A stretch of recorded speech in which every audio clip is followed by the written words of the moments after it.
So we were talking a little bit about, in the last talk I stopped, we were talking about terrorism and so on. And I've taken a little more time out, I guess, in giving you some anecdotes. And one of my favorite themes that I like to do when I lecture is a newspaper in one hand and a textbook in the other, and showing the convergence of the two. Because to me, most of what you learn, in my opinion, has to be relevant in some way and have some traction so that you can connect with it. And it's my thought, just based on the patterns that I've seen in my lifetime, that some of the biggest challenges your generation is going to have is in mental health. And with the government is just cutting back more and more. We have all these issues of gun control and so on. I don't care what side of the fence you fall on that. There are those issues that are going out that if someone gets a hold of a weapon who's not mentally stable, they're going to do some crazy stuff. And you're seeing this almost on a weekly basis. So in the workplace, there are lots of strategies for this. And I told you, never fire anybody on a what day? Don't fire them on a Friday. If you get fired on a Friday or something like that, heaven help you. Say you don't want to be doing that. I heard Dr. Adams said don't do that. But no, it really is. I mean, most of you are going to be in a leveraged position of power, and you're going to be the one pulling the trigger on that. No pun intended. With maybe letting someone go who's not performing to specifications, to the standards that you have either made yourself or that have been issued to you. And people don't handle that real well. So it's something that you have to keep in mind. So in preparing for emergencies and terrorism, emergency, I want to define this, is potentially a life-threatening situation, usually occurring suddenly or unexpectedly. Emergencies may be the result of natural human causes. I was in Dallas on Sunday, but I left early in the morning. A storm went through here. Didn't it? You guys got hit by a storm, right? It got been without power and so on. This is like crazy, right? This would be considered such a thing in this definition. So it's palpable. You could feel what that emergency is, and it's sudden. It just came out of nowhere, right? Preparing for them was planning, practicing, evaluating, adjusting, and all the stuff that came. How can you prepare for something like, boy, it has like 20 tornadoes? Is that what they said happened in Indiana? I mean, more so in Illinois. I guess Kokomo really got hit pretty hard. There's only so much you can do when something like this comes up. But emergencies, if you can anticipate them, using practicing that kind of thing. So if we had an emergency drill in this room, and I wanted you to clear this room, let's say within, I'll just make up a number, 10 seconds. I mean, a true emergency. You had 10 seconds to get out of here. Do you think all of you could get out of here safely in 10 seconds? No. If I said, but what happened is that some of you can move faster, be running over people who are running slower. Some of you would probably just lock up, just like freeze, that kind of thing. You have two exits right here. But I would say 10 seconds is crazy. But if I said if you had 10 seconds to live, one of the reasons why Armstrong was the man on the moon is that his answer was, what would you do if your suit punctured in space and you had 10 seconds to live? You know what his answer was? I'd think about what to do for 9 seconds, and then I'd act on that 10th second. So, and actually, it's kind of interesting because he was a man of circumstance in terms of being able to be the first man on the moon. But that was the kind of answer this guy gave. So a lot of times it's thinking about what you do, use most of that time that you can, and then at the last second make that decision to act. But planning is involved. Practicing, evaluating, adjusting. Immediate response is critical in emergencies. Emergency planning community has a right to know act has the following main components. You plan, you have notification, requirements, toxic chemical release, and reporting. All these come out. How about an emergency with an infectious disease? Talked a little bit about that in Dallas with the American Heart Association in terms of pathogens and so on. Who would be the two people that you would trust if they came on television to talk about an emergency that just came up and you had to do the following things? And the Purdue's already figured this out. It took them a while to figure it out, but not just one person that can talk to you that you believe. One would be a representative who would be a leader in the community like the mayor, and the other one would be, because it's a pathogen, would be a representative of the healthcare system. This would be maybe the commissioner of health or a leading public health person in the area. Those two people would be directing you. One of leadership, obviously, from the political side, one of leadership from the knowledge side. Emergency preparation, proper coordination of internal emergency response. It's important that one person be in charge, not a whole bunch of chefs in the kitchen, so to speak, and everyone knows who that person is. So that's important. And because there's no way to predict when first aid may be needed, part of preparing for emergencies includes training employees to administer first aid. That's one of the things that's important to me too, so you should know the basics of that. And then OSHA requires that companies have at least one employee on site who has been trained in first aid. Excuse me. Cabin pollution. Emergency first aid requirements then, well-stocked kits, personal protective devices available, post emergency telephone numbers, and keep all employees informed. In terms of action plan, company's emergency action plan should be a collection really of smaller plans to anticipate the emergency, and they include procedures, coordination, assignments, and responsibilities, accident prevention strategies, and schedules. In OSHA's standard for evacuation planning, this is 29 Code of Federal Regulations 1910-38. Requires a written plan through and make marking of exit routes, of course, like we have here. Having a communications network outside assembly where you would gather outside. Most of you have practiced that, right? Tornado alerts and so on, or evacuation of buildings, where to collect. And then, of course, training and practice of that. Employee assistant emergency action plans. You also seen in this course employee assistance plans and so on that are out there. But this is emergency action plans. An area, basically a location specific by including a map, an organizational chart, local coordination information, and training schedules, and so on. And you've probably seen things on the news or read in the paper. Well, people have practiced in disasters and things of that nature, like a chemical spill and how to respond to something like that. Emergency response teams, a special team to handle general and local emergencies, facilitate evacuation and shutdown, protect and salvage company property, and work with civil authorities in this case. So Purdue has a number of these procedures in place. You don't see them, but when there is an emergency that comes up, everything kicks in.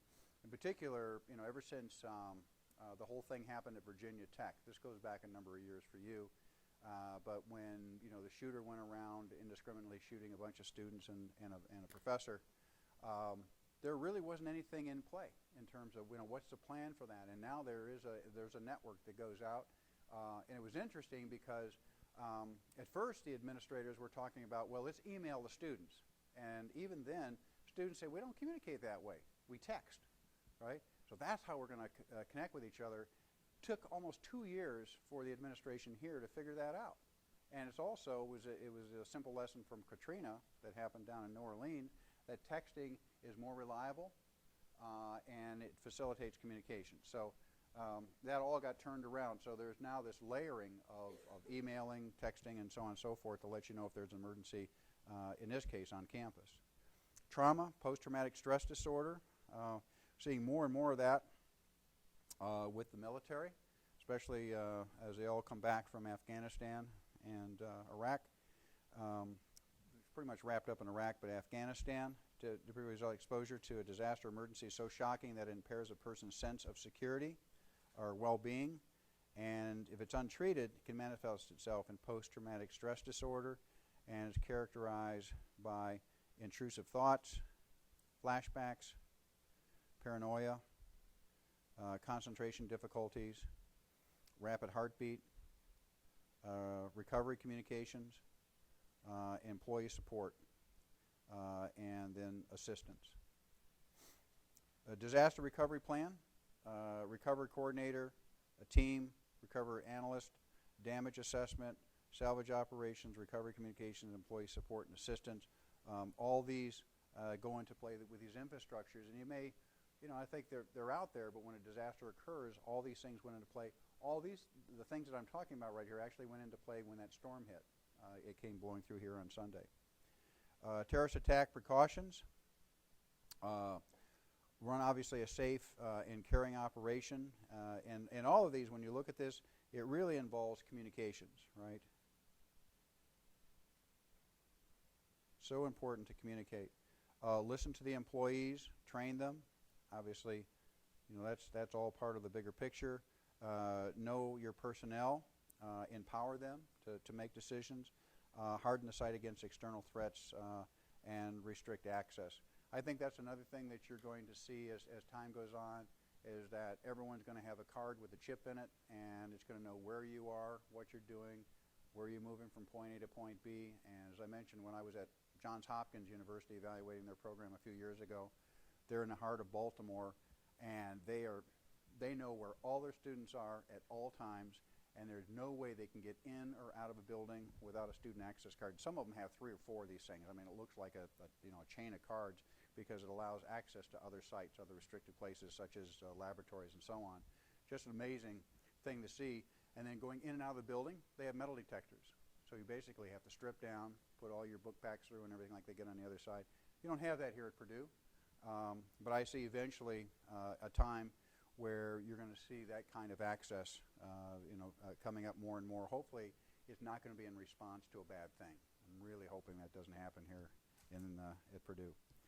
So remove any barriers, clear visibility around the facility. Don't be tripping. So like I was saying, if you had 10 seconds to get out of here, you couldn't get out of here in 10 seconds, right? Especially if you're over here against the wall. Be tripping over desks and so on and be a mess. Have and enforce parking and delivery regulations in terms of drop-on, drop-off. You see that at airports right now, right? There used to be you could just go there and hang out, and they'll come out and say, no, you keep on moving, right? They have these cell areas now, the cell phones, right, where you can go in, you can just park. It's away from the airport. When your party comes in, you call and you drive around and pick them up. So that's the parking and delivery regs. Make sure the visitors can be screened from a distance. Surveillance, more and more they're getting that.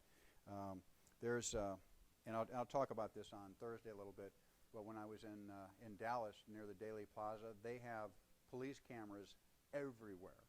And now they're on mobile stations where actually the cameras move and they zoom in and out and so on. And there will be people there as they recreate this whole thing through the Daley Plaza. But they've all been pre-screened. And it was a lottery system to allow them to actually get in there and be there on that Friday. And at time that President Kennedy was assassinated, it'll be at the actually start of class on Thursday at 1:30, but obviously it happened on a Friday, so it's interesting. 50 years ago on a Friday, same Friday, the assassination occurred, and it will have occurred at 1:30, which is kind of spooky, really kind of creepy. But anyways, it's when we talk about seeing visitors screened from a distance, that's one of the examples that if you have a chance to see that, and they're calling it a commemoration. I don't know how you call something like that a commemoration, but you'll see that surveillance, that lockdown surveillance. Make air intakes and other utilities inaccessible to all but designated personnel. That's one of the reasons why it used to be you'd see air intake units on the ground or sides of buildings, and now all the new designs are that these air intakes are up on a roof and so on. Why? Because people can release chemicals and harmful agents into these air intake vents in buildings and cause problems. And prevent access to roofs in upper stories. The idea is that most of these buildings have access to the roof, but in most instances now there's a lock, and that lock has certain keys that only certain individuals can get a hold of and be able to get on the roof. Secure trash containers. My trash bag study group and so on, we're talking about issues over in Paris, why they don't have any metal containers there for trash. And the reason is that basically they're metal bombs. Someone can put an explosive in there, and when it blows up, you have the shrapnel from those metal containers. If you noticed here, we don't have metal containers, do we, on the outside? What do we have? Fiberglass, right? We have fiberglass and poly. I think it's a combination of reinforced fiberglass containers, but they're not metal. So if someone does something like that and there is an explosion, that it's not going to be as harmful as if it were metal containers. But there were metal containers on this all around this campus, until then. Part of it is, well, it's cheaper, yes, and it's lighter to move and so on. Life cycle's a little bit longer, obviously, because it's out in the elements. But the other part of it's just safety and security. Ensure that employees, contractors, and visitors wear badges when you're going in facilities. Have emergency response plan and practice it.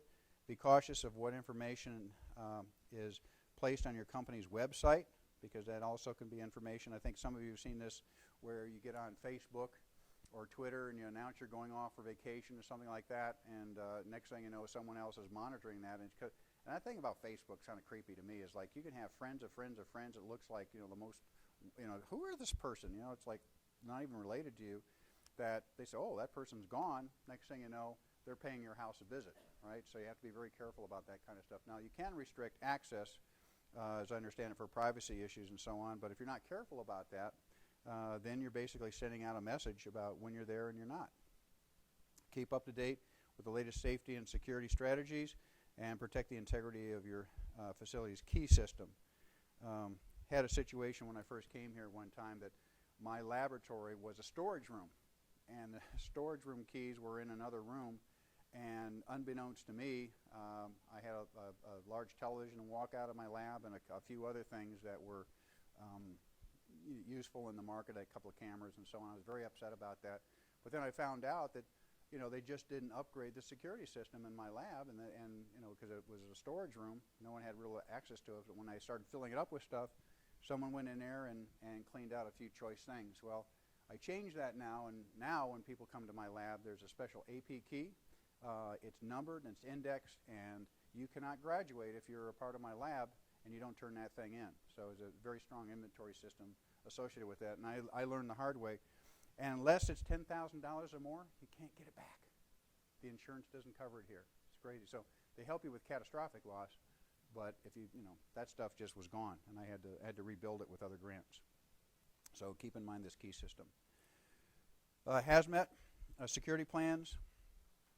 Hazardous materials obviously are important. We walk by these compressed oxygen tanks out here by the physics building every day, and keep our eye on that.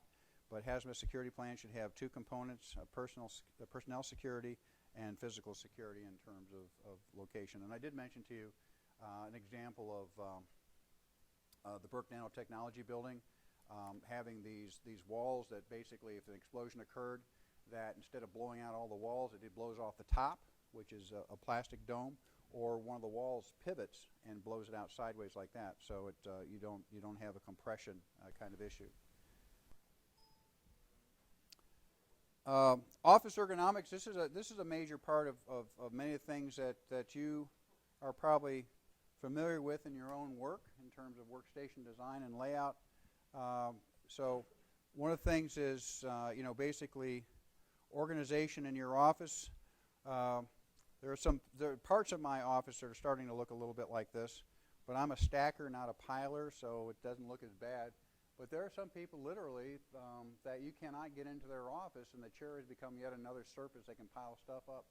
But these are your pack rats, right? The people just keep in. And you got to do a purge after every semester, otherwise it starts to look like this. And for some of us, it's stressful to look at. It's stressful to work in. For others, there's a certain comfort by surrounding yourself with all your things.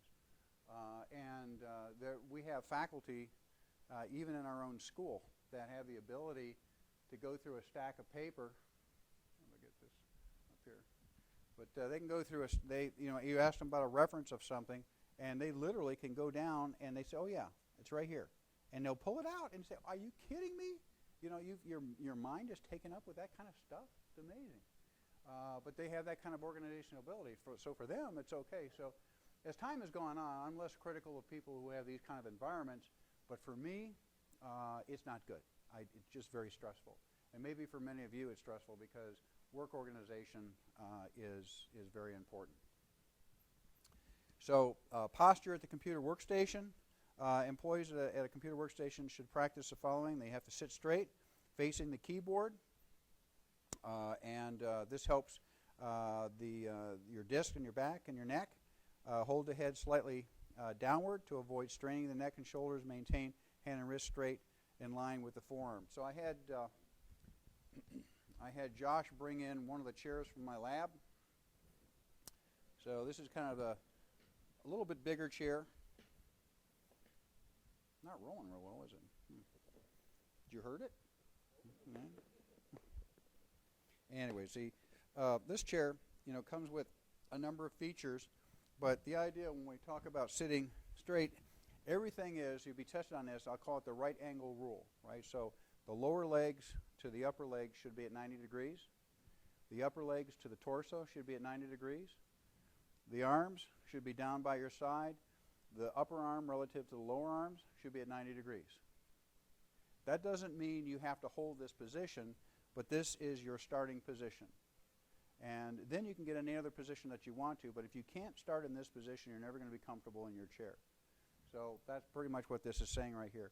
And then the idea is that you can make adjustments, with the armrest in terms of moving them up or down according to the length of your upper arms and where your elbows rest. So you want to be able to relax those so you're taking weight off the trapezius muscle. Nice and even like that. And then there's also some tilt functions and so on. I'll show that a little bit later. But the key is what I call the right angle rule. So if you see a test question on that, that's what that's all about. The postural habitant, keep the thighs horizontal, the knees slightly raised to avoid pressure underneath the thighs. And this goes back to the anthropometry exercise that you had early on in this class. Remember I sort of emphasized that? What's the critical factor right here, the small person or the tall person when we get to the chairs? The small person, right? We design around the small person because the taller person can fit into a smaller piece of real estate in terms of the seat pan depth, right? But a smaller person is not going to be able to sit comfortably in a chair that's up too high and so on because it doesn't give them opportunities to rest their legs and so on for this reason right here. Keeping the lower legs vertical, feet flat on the floor, pointing forward. Keep the elbows as close to the body as possible. In other words, just relaxing by your side. Not pressing into your side, but relaxing by your side. Adjusting the workstations. The seat and backrest should be adjusted so that the user can maintain straight hands and wrist. Possible desk height should be adjusted to allow the video display terminal, in this case, the flat screens now, to maintain a correct posture in which the torso is upright, upper arms and legs are vertical, forearms and thighs are horizontal and adjusted to that seat. Adjusting workstations and keyboard height should be adjusted so that the user's wrists and are straight during the keyboard operations. Should be positioned so that the user is facing the keyboard, not off to the side. Some of you have situations where the keyboard is here and the screen is over here, so now you're working in a twisted fashion. You want to avoid that. Much more problematic when they had the CRTs, what's called cathode ray tubes, basically the big monitors, and they don't have that as much anymore, so you can move that in front of you. But some of you may still, see those out there, and that was a major problem with those kind of monitors. Top of the display should be at approximately eye height for use by operators with normal visual acuity. So another good test question. And what we're talking about here is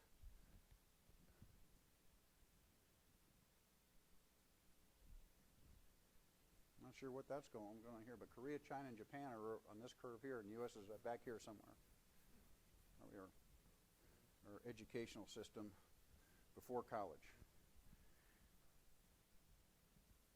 We still have the best colleges in the world, so there. Anyways, the idea of eye height. So we're talking about eye height here. Okay, you're looking down, it's eye height. So we're talking about a monitor. We talk about you have the edge, the solid edge. So we'll call this the frame right here. So we're looking at that eye height. Bring it down a little bit. Right about within that range, right about there. Got to bring that eye up a little bit.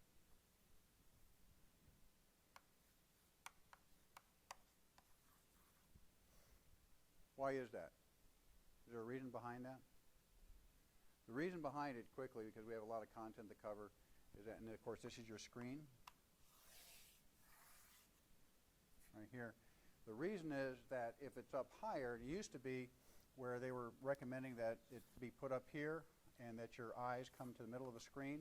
The problem is that your eyes would be open more. It would involve more muscle work. The eyes become fatigued and also dried out. So the idea is to lower the horizon of that monitor so the top edge, not the top edge of the monitor, but the edge of the screen itself is to where your eyes are looking. It brings your eyes down a little bit, doesn't dry out, you don't have to actively use the muscles to keep your eyes open as much. And in most instances, your head is tilted slightly forward.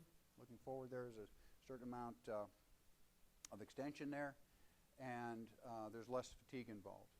So I'll ask you that test question, is that make sure that the eye is lined with the basically edge of the monitor, okay, the screen, the active part of that screen of the monitor, not the framework. And it used to be, the original research came out that lined it up right in the middle, which turned out to be bad research and bad practice. Following implications here, bless you, the dimensions of the desktop should provide adequate space. The keyboard and displays, in other words, good work area. Use L-shape or cutout or cut-in workstations for special pullouts for mouse holders and so on. So a lot of the keyboard trays that you see now, have basically these telescoping mounts that go in and out and can tilt and go up and down. Those are great. And I'll say it right now, another test question. If you're redesigning an office workstation, the two most important things to have are an adjustable chair and an adjustable keyboard. Why? Because those are probably the most cost-effective returns on investment that you can get, as opposed to a desk that'll adjust up or down. They do have them, but they're very expensive. So those are the two things that you want to make sure that are in play, because if you can get those, you can adjust most people with those workstations. And then the workstation should be designed in such a way that the keyboard, computer monitor, and documents are directly in front of the user. And table heights and computer workstations should be slightly lower. So what's our standard height of a desk? You should all know this by now. All desks, at least by American standards. 30 inches. I'm going to test you on that. Write that down. 30 inches. That's important. All standard heights of chairs, seats of chairs right here, you can get up and measure them. 16 inches. 16 inches for seat pan height off the floor. 30 inches for desk. So, and that's why it's important to have these as adjustable where you can, but the ones you're sitting in right now in terms of standard height off the floor is 16 inches. Why? It doesn't fit hardly anybody, but most people can be accommodated by that height. Not too high, not too low. Chair selection. The chair should provide cushion support for lower back support. Backrest should support the lower back. The seat pan should have a waterfall front. I'll show you that in a minute. And it should be made of materials. Right here it says 2.5 centimeters. That's an inch. That's not good enough. It should be really greater than that. And what I found is that 2 to 3 inches is where we want to be in terms of cushion. Seat pan, backrest, armrest should be covered with permeable fabric. That means if you go out there and someone offers you a nice leather chair, not good, it doesn't breathe real well, you want to have fabric like this. Seat height should be adjustable for a large percentage of employees, and it should have a backrest which is adjustable up and down, and so on. Okay, so let's see if this chair has those features. Hopefully it'll work. They do wear out, but they're so you notice that went up. Take a look. So that went up pretty high, which is nice. It's got this feature here that allows it to tilt forward. That's called, so you can go that way. This one allows you to lean back in the chair. Also comes with a little headrest, which can be adjusted up or down, which is kind of nice. Notice the backrest here, and go all the way down. So then clicking up like this. It's kind of cool. So adjust it there. The sides, I'm kind of a big guy, so this chair is nice for me. What you want is that, well, is this fixed or can it be adjusted? And I'll pick this up and show you on the bottom. But you can adjust the armrest out. So it can accommodate girth, which is kind of nice. In this case, because it is a fairly generous chair, it's comfortable for me. But it's also kind of nice is that with this headrest, that you can close the door and just take a micro nap. It's really nice. Yeah. I'll be back shortly. So, yeah, you got to watch out for that. A little occupational hazard. So, you have that. And then, of course, you have the star base for stability, right? The five prongs that go out for the feet. And then the most important thing that I say to anyone who's looking at something like this is when you're looking at a chair is to really to take it up, to put it up on a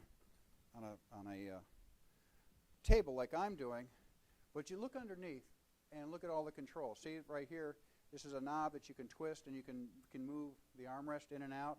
As I showed you earlier, they adjust up and down. These are all the different controls, 3 different paddles right here. And this right here is a tension knob. So if you want to be able to lean back in the chair, you can tighten up that tension so it gives you more resistance. So most people don't ever really look for this kind of stuff and see all these features. They just get the chair and they say, well, it's just like you sit in here. Many of them do.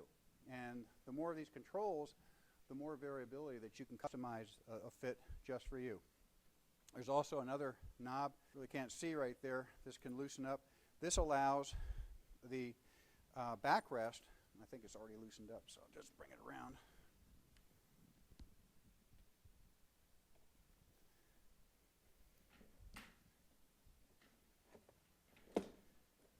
Allows the back support, to go in or out.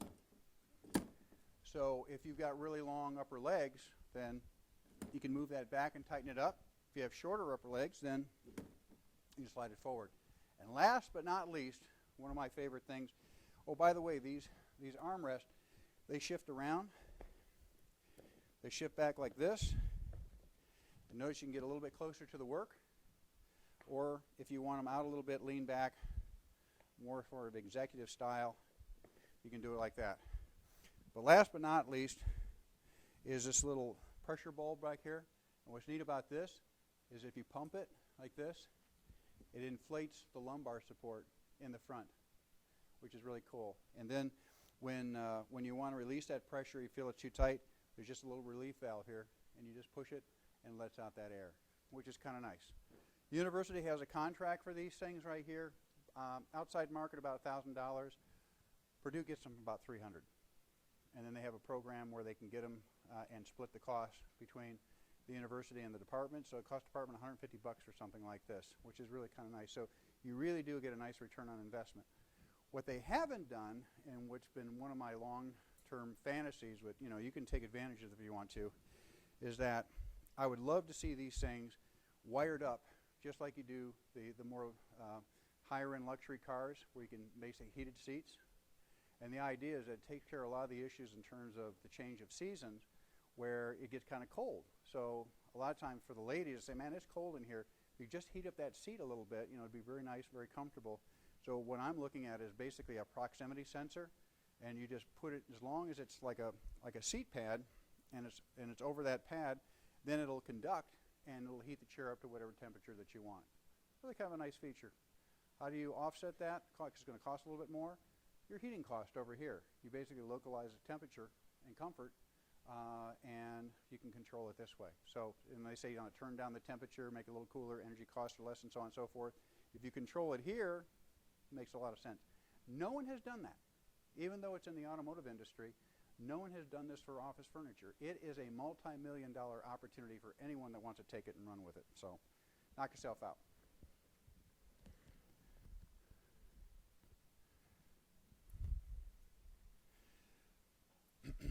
Illumination can be minimized by greater lighting location. We know about illumination. Seating the monitor so that the window is on the side of the user, and that's that 90-degree rule, right, that we talked about. So it's 90 degrees off. So if you're looking at your monitor here, the window's here, right? Or you don't want it facing the window because of looking out, the glare coming in from the outside, and you don't want to be on the other side because of the sun coming in and the glare coming off the screen. You want to be at 90 degrees. You can be here or on this side. Using diffused light screens for your work, and glare screens and so on can be used as well. A lot of times you've seen these come out, they serve two purposes. One's glare issues, the other's privacy issues, right? Because you're sitting there, sitting working on something, and I was working on some stuff for you guys on the way in from Dallas, and this guy's reading my monitor. I'm like, and I just had to stare at him for a while, and he stopped staring at my notes. And I said, what? I said, do I know you? And it was weird. He was weird person. Anyways, workstation accessories, inclined footrest should be used. These are for shorter individuals. Another great opportunity, I offered this, I always do the ladies challenge and the guys challenge. And the ladies challenge is, design for me a footrest that you would absolutely love to have in your workplace. And I asked the guys to do the same thing. Well, the guys come up with a couple of reams of paper and duct tape, kind of, hey, there you go. There it is. The ladies are come up with basically this sort of viscolass material with a heat massager on one side, little vibrating move around things on the other, and so on, because they kick off their shoes and they put it on there. And I'm thinking, that's another opportunity. If you look at footrests out there, they're, it's like this. They almost have it right. But if they added some more things to it in terms of making your feet comfortable, as well as a place to elevate your legs, that's an opportunity. Take advantage of it.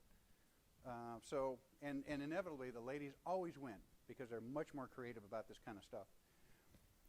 So obviously it should be adjustable and should rock in the sagittal plane, not side to side. In other words, being able to tilt it back and forth like this so your feet can sit comfortably on it according to where your legs are. Back cushions, be attached. Chairs. This is if you're a shorter person and you need a little more lumbar support in the chair. They have these things that slide on, as you've seen them. Mouse rest can support the hand. That's to get the hand more in alignment instead of being bent and holding in an awkward posture. Friction-free, you got to clean your mouse on occasion. I use a roller ball, a little track ball. Does anyone here use track balls? I use like this big thumb ball. And people hate it when they come over and use my system because they're all used to the mouse moving around. But the nice thing about a trackball is that you can limit the real estate that you need, right? And so you move it around this way instead of having to put the mouse up on the bench or the counter or so on and have to support your arm with it. Remember that static loading? So there's an advantage to that. Document holders are important, and of course, my favorite, and you've seen them out there, those little egg stands, or look like half eggs, right? The domes, and they have a little slit in them. Those are my favorites, right? They've come up with all kinds of other ones, really expensive metal stands, plastic stands, things that connect to the screen and so on. Simple is less is more in this case. Just a simple little half dome egg, little slice in it right there. Put your documents there. You can move it to the left side, right side, and so on. Makes a lot of sense. I think $5, $6, at just about any drugstore now. More accessories, spongy plastic grips on the hands. Most of the pins that you have now, if you look at them, have these little rubber, built-in rubber grippies on them, which are kind of nice. That takes away from what's called the writer's bump. Anyone have a writer's bump in here? I still have one. Used to be a lot bigger. But that's the reason they have the rubber heads on them. Telephone headsets. They've come a long way in this area. So the idea is that the remote ones are great. A lot of the times the ladies didn't like wearing them because it kind of messes up the hair. So now they've redesigned them. They come around the back of the neck and into the ears, which is great. Allows you to move around. Keyboard tray enhances capability to adjust height of the keyboard. That's the adjustable height, but also in and out. Okay. Writing board placed over the desktop, an effective tool. So basically extending your space where you have and I have this in my office when students come to see me if we're working on something. I just have one of those little foam pads. It's a hard surface on the top. It's large enough. So I put half, on the student side and half on my side, and we're able to work off that platform, rather than try to work on something freehand. And it makes it more effective, especially when you're writing. Wrist rest should provide a neutral position. So flexion or extension should be avoided. Made of soft materials, of course, should be made of open cell materials so they can breathe and not capture odors and so on. They should be made of I'm sorry about this, correct this, non-abrasive. Non-abrasive.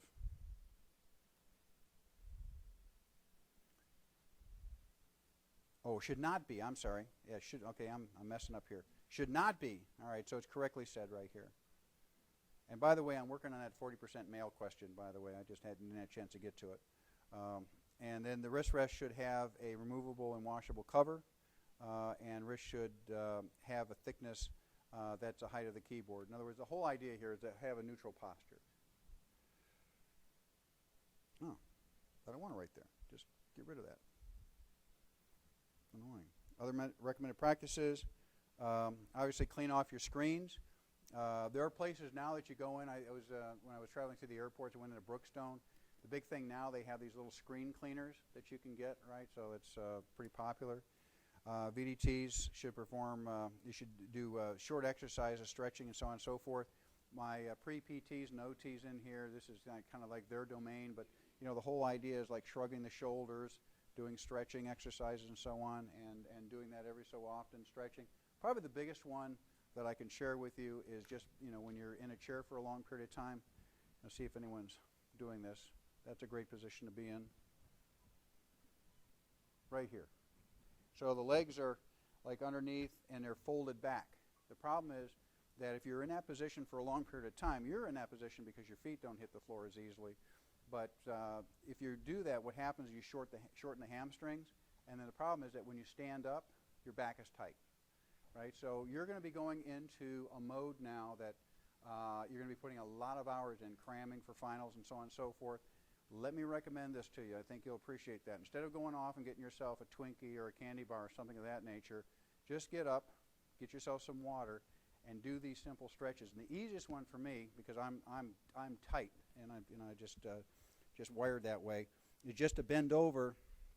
And the idea is don't bounce, but just keep going further and further and further down. And you can flex your knees a little bit, otherwise if you hold them in position, you'll pass out and fall on your head. You don't want to do that. But just basically get down there and then stretch out and just hold that position and repeat that about 3 times. That'll stretch out the hamstrings, and you'll stand up and that back will feel a lot better, and you'll be able to concentrate and study a little bit longer. Should be trained. Repeated motions of the hand, this kind of stuff, rotating around, loosening things up. Encourage employees to comment about work-related problems that come up so it doesn't result in symptoms that have become problems. Work surface of the computer. The height of the work surface should permit primary viewing area to be within 60 degrees of the horizontal plane of the eyes. This goes back to this right here. So the idea is to be able to look straight ahead. This is where you want that top edge of the screen, but you should be able to have that 60-degree angle looking at the screen so it's comfortable for your eyes. Height of the display, keep line of sight of the screen at eye level, as I mentioned. And then here are some of the workstation layouts. I'm not going to hold you responsible for trying to lock in these dimensions in your mind. Just know that if you're designing a workstation, there's lots of data out there that you can find in terms of height of the chair, seat pan depth, clearance for your thighs, and you've gone through some of these exercises with the test questions. So all that information is available. And there are the dimensions and so on.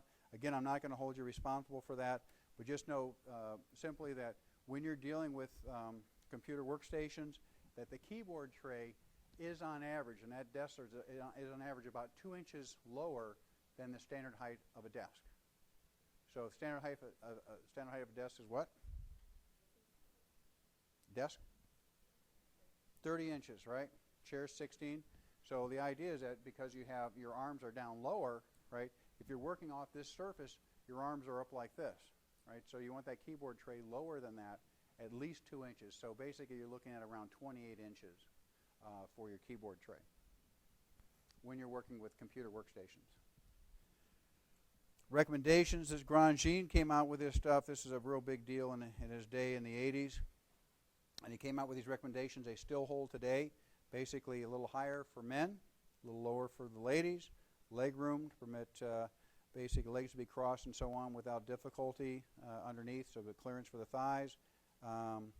The desktop should be not thicker than about 3 centimeters. So basically saying if it's real thick, you can't get your legs under it. One of the challenges I've always had is dining room tables and so on, right, with basically a framework around them, and you get in, it's like you got to wedge yourself in there. I said, who came up with this crazy design? It's crazy. You don't do that. So the idea is that just like you see right here, See, there's no barriers under here, so it allows maximum clearance there for your thighs. So if you're a taller person, you're not going to have this issue. A smaller person, it'll be a little bit higher for you, but there's always going to be clearance. In this instance, it's more for the tall person, right, than the small person.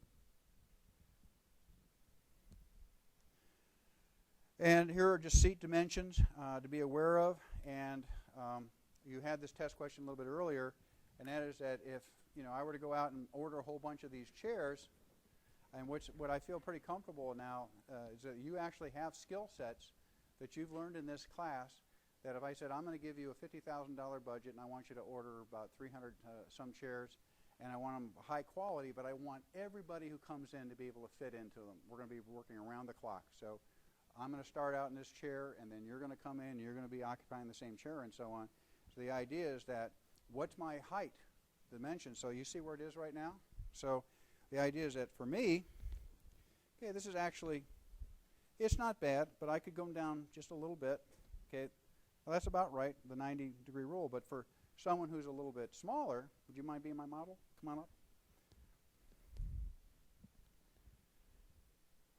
And go ahead and sit all the way back. Just like, okay, and you see your feet aren't touching, so not terribly comfortable. So go ahead and release the knob on the side and lower yourself. It's all the way down here, right, that one right there. Yeah. So there you go. And see where her feet now are nicely on the floor, flat. It's a little bit big for her, but the key is, if you look, her upper to lower leg are at 90 degrees and so on. And could you put your arms here? So it's a little wider out. You see her arms are a little bit different, so we could adjust her armrest for her. Bring it up just a little bit so she's not putting any tension, right, on the trapezius. And all things considered, the chair looks too big for you. But other than that, you're not grossly uncomfortable, right? So the idea is that this chair would be could be spec'd in and say, well, in terms of height off the floor, this might work. So, but maybe the girth of it is such that maybe we can go down a size, and we can still fit you, being me, and we can still fit you. You see, and now you can do that. You can actually do that with the information that I gave you by scaling it from a tall person to a small person, but it's based on the specs of what the chair can do for you. Isn't that kind of fun? Thank you. How about a round of applause for our model? Yay. Discount if you want this. Very nice. Serve as your own couch. Yeah.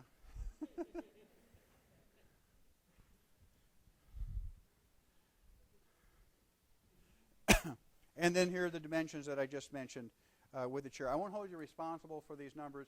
Just the key that I want you to know is the adjustability. Two factors, right? One's going to be your seat pan depth, right, which is a limiting factor, and the other is going to be height of the chair, the height of the seat pan to fit that range of population. Excuse me. Relief from tension, isometric exercises, useful for maintaining this. Wasn't a big fan of this, but I am now. And the reason I wasn't a big fan of the whole idea of exercises is that often management would use them as a substitute for good workplace design. So if we have good workplace design, things are laid out, then I'm okay with the exercise thing, because the exercise help augment the work that's being done. So, things like rolling the shoulders, stretching the arms out, moving the hands around, and so on are all of value. Looking away from the computer screen so your eyes adjust and so on. Holding hands out in front of the body, spreading the fingers and squeezing, rotating the wrist, shaking the hands from side to side. What am I doing here? Oh, what I was going to do here is, let me quickly show you an example, because you wanted me to post something. This is actually one that was done a while back. All of these guys now they've been out for a few years and doing really well in the workplace. But they went out and they did an ergonomic evaluation as part of a project for this course. They studied posture issues and so on. They did an evaluation of a secretary. Actually, one of the secretaries is still here working with us. They held the position at that time, 10 years. Daily activities, they didn't have any issues with musculoskeletal problems, but these were their materials: measuring tapes, a camera. They used a light meter and a publication for symptom surveys. And their methods are, as you see right here, dimensions of the workstation, so on and so forth. They did a layout, so this is a plan. of the layout overview right here. And here's the keyboard right here, and here is the video display. And they measured everything here and what it looked like and the kind of work being done. And so here's some pictures, basically twisting. You see that person was up a little bit higher. Their upper to lower legs. They're on the phone. They're twisted because basically this monitor was not lined up with the keyboard right here. So they identified things as problems, cradling the phone, solutions, attaching a phone hand cradle to the telephone. In other words, a little phone cozy they're called. Obtain a phone headset as another. Lack of lumbar support. Lower the chair to allow the worker to sit lower in there. But then the problem with that, of course, is the fixed height of the workstation, right? So, these are students just working on the thing. The easier thing would be, since you can't really lower that workstation, the idea is that keep the chair where it is and give that person a footrest, right? And that would help. And here you go. There's a keyboard, and here's a monitor right here. So problem solution with pictures, which is great. And solutions there, get a flat screen monitor, which she did get, and a new desk, which she did not get. And here you just see it's a nice layout with the subject not in the screen in terms of information transfer. Adjustable keyboard, and she did get that, by the way. So this was up on top, so now she gets a keyboard tray that basically telescopes in and out, which it makes it better. And then the chair. Notice how I flipped that chair over for you to see on the bottom. The idea is the same thing here. Flip it over and see what kind of controls are there. If it's a good chair, it'll have a number of controls. If it's a junky chair, it won't have very much at all. So evaluate that. And then they took measurements right here in terms of the height, depth, and so on. And then they measured her. And so what was the capacity of that chair to fit her, not for her to fit the chair, right? That's really important. And then the recommendations they came up with in terms of what worked best for her. So these are the dimensions they came up with. And then lighting. They talked about the lighting right here. They did the light surveys. And then they kind of worked it out. They said, okay, here's your convenient lighting levels right here that they measured out, and what she had. And as you can see right here, that these were pretty much in the work zone for her, but she had fairly good lighting in there because the lighting came down and worked pretty good for her. Other things there, she had a crowded workspace, move excess items out of the way, so that's work organization. Shoulders are raised when keying, so she was tight right there. Provide adjustable armrest, so she didn't have those adjusted properly. They fixed those for her.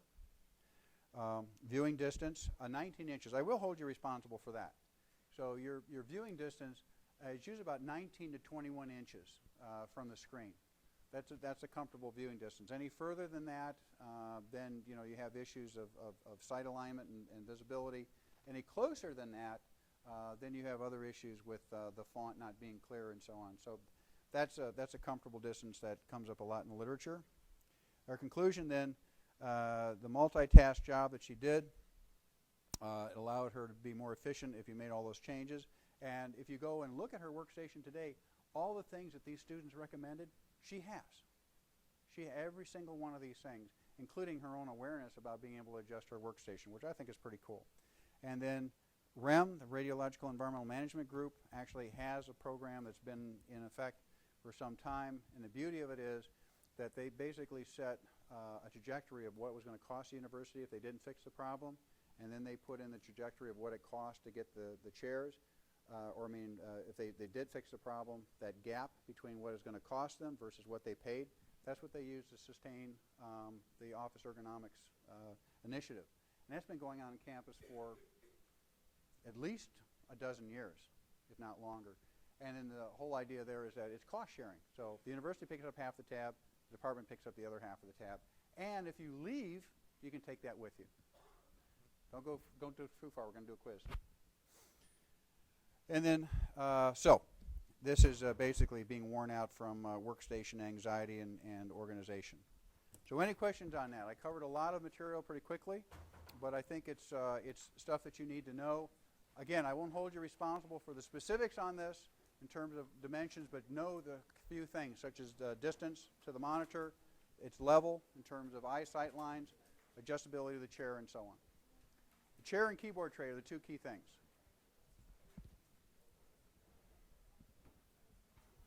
And again, as I mentioned, just for everyone's comfort,